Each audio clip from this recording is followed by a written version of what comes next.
Welcome to our second tutorial. Today, we dive into the concepts of properties, links, and dependencies, as well as how to customize your content to have a comprehensive requirement detail. Let's get started on properties.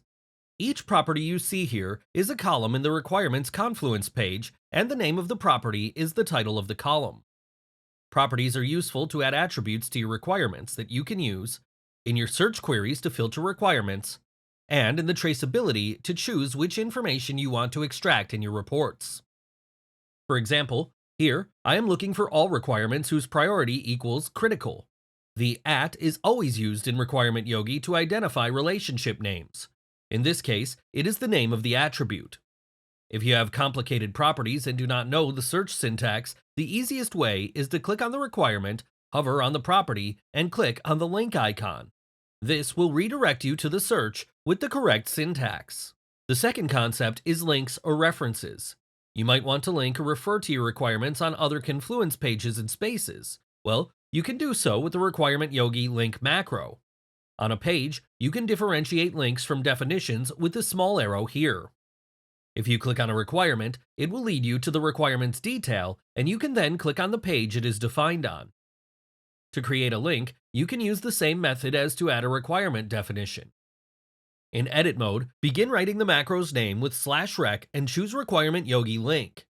In this dialog, you'll be able to type the requirements key in the search, select the requirement, and insert it. You can also use the up or down arrow to navigate the list and type enter. If requirements are in another variant or space, use the variant or space selector. By default, the variant and space are null, which means that the links will lead to the variant and space of the current page. If the variant or space are specified, then we display a little star after the link. If you want to reset the variant and space to the current page, then there is a transformation wizard for that too.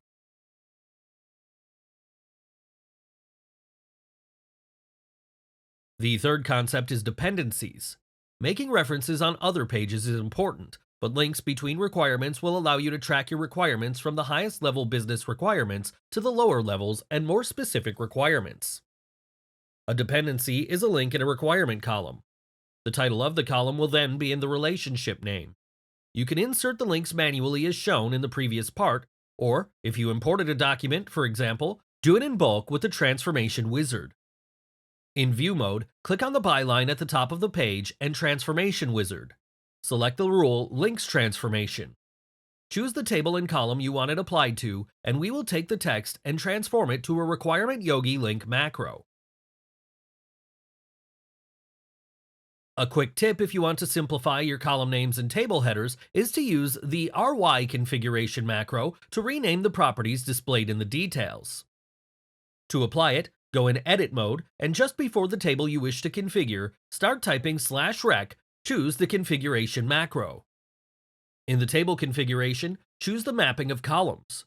By default, we take the first one as the requirement key, the second one as the description, and the rest as properties or dependencies. You can also override the name written in the Confluence page with another one that will be shown in the requirement detail and easier to use in the search. For example, this added information in the third column is not needed, only owner is. It is possible to apply this configuration to all tables in the page or only the following one. In any case, it is not mandatory to put this macro at the top of the page. Your properties will always be indexed.